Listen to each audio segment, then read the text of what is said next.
Hello officers, audio video క్లారిటీగా ఉంది కదా? రైట్. సో వీడియోని చివరి వరకు చూడండి. మన యూట్యూబ్ ఛానల్ సబ్స్క్రైబ్ చేసుకోండి. ఓకేనా? లైక్ చేయండి, షేర్ చేయండి. సో ఇప్పుడు అంగారకుడికి సంబంధించినటువంటి అంశాలను తెలుసుకుందాము.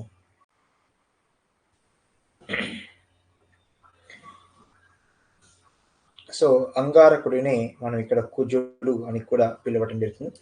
మరి ఈ అంగారక గ్రహం లేదా కుజ గ్రహాన్ని రెడ్ ప్లానెట్ లేదా అరుణ గ్రహం అని కూడా పిలవటం జరుగుతుంది. అంతేకాకుండా ఈ అరుణ లేదా కుజ గ్రహాన్ని డస్ట్ ప్లానెట్ లేదా ఫియరీ ప్లానెట్ అని కూడా పిలుస్తారు. కారణం ఏమిటంటే ఈ గ్రహంపై తరచూ అగ్నిపర్వత విస్ఫోటనాలు సంభవించడం వలన వాతావరణంలో ఈ దుమ్ము ధూళి రేణువులు అధిక పరిమాణంలో చేరి ఉంటాయి. అంతేకాకుండా ఈ గ్రహ ఉపరితలంపై అగ్నిపర్వత క్రాటర్స్ ఎక్కువగా ఏర్పడి ఉన్నాయి. ఓకే, మరి ఈ గ్రహంపై గల అత్యంత ఎత్తైన శిఖరం మౌంట్ ఒలంపస్ అని చెప్పుకోవచ్చు. సో ఇది 24,000 మీటర్ల ఎత్తు ఉంది. ఓకే, మరి ఈ యొక్క అంగారక గ్రహంని యుద్ధ దేవునిగా పేర్కొంటారు. అదేవిధంగా ఈ అంగారక గ్రహంపై జీవి ఉండవచ్చు అని భావించబడుతున్నటువంటి గ్రహంగా పేర్కొనడం జరిగింది.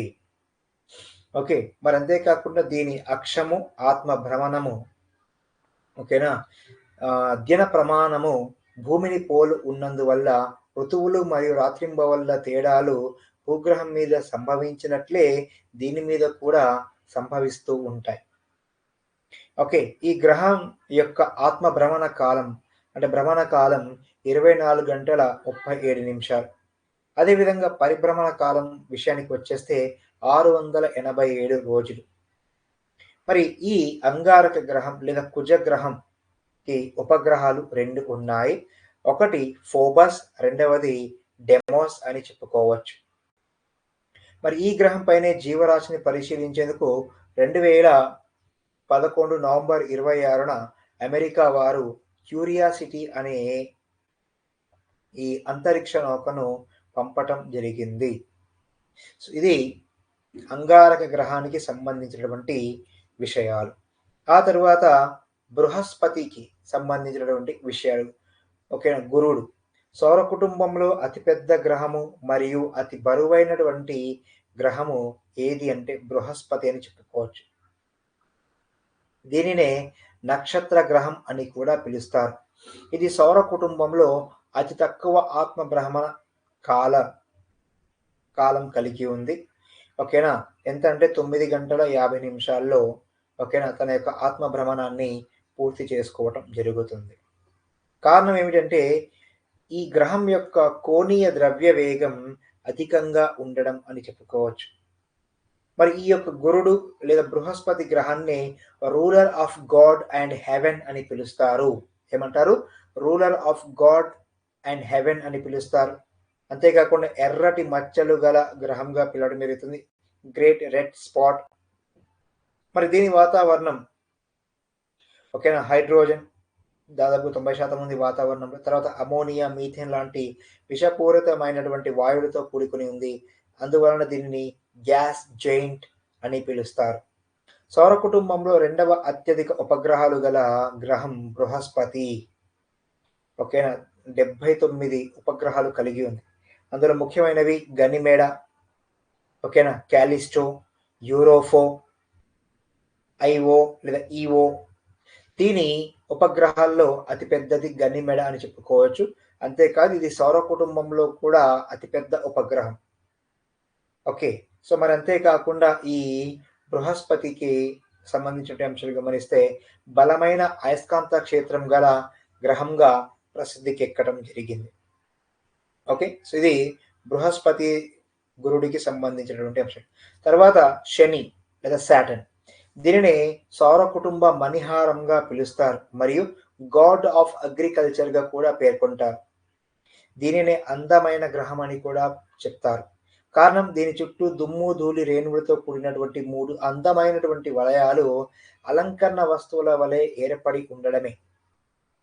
మరి అంతేకాకుండా సౌర కుటుంబంలో రెండవ అతిపెద్ద గ్రహం. గమనిస్తే ఈ గ్రహం యొక్క వాతావరణ సంఘటన ఏదైతే ఉందో బృహస్పతిని పోలి ఉంటుంది. అంతేకాకుండా దీనిని క్రూయల్ మరియు గోల్డెన్ ప్లానెట్ గా పిలుస్తారు.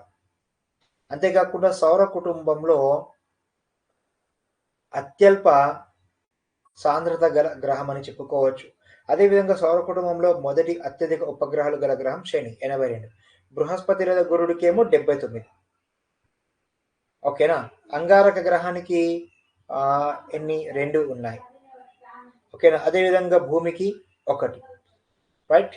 సో మరి శని గ్రహానికి గల ఉపగ్రహాలలో అతిపెద్దది టైటాన్ అని చెప్పుకోవచ్చు.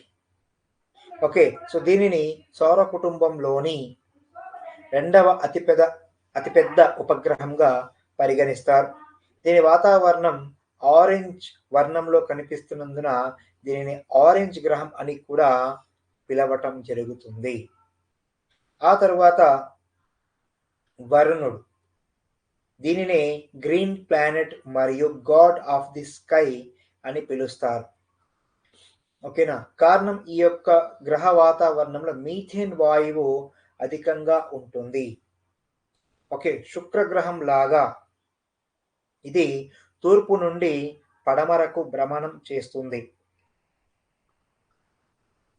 దీని యొక్క అక్షం వరుణుడు లేదా యురేనస్ యొక్క అక్షం 98 డిగ్రీల కోణంతో ఒక వైపుకి వాలి ఉన్నందువల్ల ఈ గ్రహంపై అతి దీర్ఘ పగలు మరియు అతి దీర్ఘ రాత్రులు ఏర్పడతాయి. 48 సంవత్సరాలు. దీని వలన ఈ గ్రహాన్ని గతి తప్పిన గ్రహం, ల్యాప్ సైడెడ్ ప్లానెట్ అని కూడా పిలుస్తారు. దీని పరిభ్రమణ కాలం 84 సంవత్సరాలు. ఉపగ్రహాల సంఖ్య 22 అని చెప్పుకోవచ్చు. సో ఇందులో మెరిండా, ఒమబ్రీల్, ఏరియల్, టిటానియా అనేవి ముఖ్యమైనవి అని చెప్పుకోవచ్చు అధ్యక్ష. మరి ఆ తర్వాత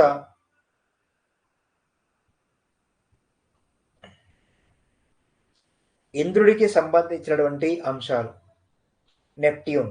ఇది ఎక్కువగా వరుణ గ్రహంతో పాటు ఇతర ప్రధాన గ్రహాలను పోలినటువంటి గ్రహం. ఓకే. ఇది 165 సంవత్సరాలలో సూర్యుడి చుట్టూ ఒక పరిభ్రమణం పూర్తి చేస్తుంది. ఇది 16 గంటల్లో తన అక్షం మీద ఒక భ్రమణం చేస్తుందని చెప్పుకోవచ్చు. మరి ఇంద్రుడికి 14 ఉపగ్రహాలు ఉన్నాయి. అందులో ముఖ్యమైన ఉపగ్రహం ట్రిటాన్ మరియు నెరియడ్ అని చెప్పుకోవచ్చు. మరి ఈ ఇంద్రగ్రహం లేదా నెప్ట్యూన్ గ్రహాన్ని నిర్మానుష్య గ్రహం అని కూడా పిలుస్తారు. ఓకే. ప్లూటో కక్ష అతి దీర్ఘ వృత్తాకారంగా ఉండడం వల్ల ఇది నెప్ట్యూన్ కక్షను అప్పుడప్పుడు ఖండిస్తూ ఉంటుంది. ఇది సూర్యుడికి అత్యంత దూరంలో ఉన్నటువంటి గ్రహం అని చెప్పుకోవచ్చు మరియు అతి శీతల గ్రహం. దీని వాతావరణం నీలి రంగులో ఉంటుంది ఆఫీసర్స్. సో ఇది ముఖ్యంగా చెప్పుకోవాల్సినటువంటి అంశాలు. ఆ తర్వాత ఆస్టరాయిడ్స్ లేదా లఘు గ్రహాలు లేదా గ్రహ శకలాలు. అంగారక గురు గ్రహాల మధ్య సూర్యుని చుట్టూ పరిభ్రమించేటటువంటి చిన్న చిన్న శిలా శకలాలే ఈ ఆస్టరాయిడ్స్ లేదా లఘు గ్రహాలు లేదా గ్రహ శకలాలు. అతిపెద్ద ఆస్టరాయిడ్ ఏది అంటే సెర్రస్ అని చెప్పుకోవచ్చు. ప్రస్తుతం దీనిని మరుగుజ్జు జాబితాలో చేర్చడమైంది. మరి అదేవిధంగా అతి చిన్న ఆస్టరాయిడ్ ఏది అంటే హెర్మ్ అని చెప్పుకోవచ్చు. సో ఇది ఆస్టరాయిడ్స్. మరి తోకచుక్కలు అంటే ఏంటి? సూర్యుని చుట్టూ దీర్ఘ వృత్తాకార కక్షలో పరిభ్రమించే ఘన స్థితిలో ఉన్న వాయు మరియు దుమ్ము ధూళి లోహ కణాలతో కూడినటువంటి ఖగోళ స్వరూపాలు. మరి ఈ తోకచుక్కల్లో 3 భాగాలు ఉంటాయి. ఓకే. సో కేంద్రకం, తల లేదా కోమ, తర్వాత తోక. కేంద్రకం, తల లేదా కోమ, తోక. వీటిలో ప్రధానమైనవి హేలి తోక చుక్క అని చెప్పుకోవచ్చు. ఇది ప్రతి 76 సంవత్సరాలకు ఒకసారి భూమిని సమీపిస్తుంది. సో ఇది చివరిగా గమనిస్తే 1926లో భూమిని సమీపించడం జరిగింది. ఓకే. ఈ తోక చుక్కల్ని ఏమంటారంటే మంచు గోళాలు అంటారు. స్నో బాల్స్ అని కూడా పిలుస్తారు ఆఫీసర్స్. ఆ తర్వాత ఉల్కలు చూడండి, ఒక్కొక్కసారి తోకచుక్కలు తమ యొక్క కక్షను వీడి భూవాతావరణంలోకి ప్రవేశించడం వలన అక్కడ ఉన్నటువంటి ఘర్షణ బలాల కారణంగా ప్రకాశవంతంగా మండుతాయి. వీటిని షూటింగ్ స్టార్స్ లేదా అతిథి నక్షత్రాలు అని కూడా అంటారు. భూమిని చేరే పెద్ద పరిమాణం గల ఉల్క భాగాలను ఉల్కపాతాలు అంటారు. ఓకే, మిటియోరాయిడ్స్ అని పిలవడం జరుగుతుంది. వీటిలో ప్రధానంగా ఇనుము, నికెల్ లాంటి మూలకాలు ఉంటాయి. భూమిని చేరే చిన్న పరిమాణం ధూళి కణాలను ఉల్క భాగాలను ఉల్క ధూళి అంటారు. సో ఇవి అధ్యక్ష ముఖ్యంగా చెప్పుకునేటటువంటి అంశాలు. మళ్ళీ ఆ తర్వాత ఇంపార్టెంట్ పాయింట్స్తో కలుద్దాం. Thank you very much. All the best.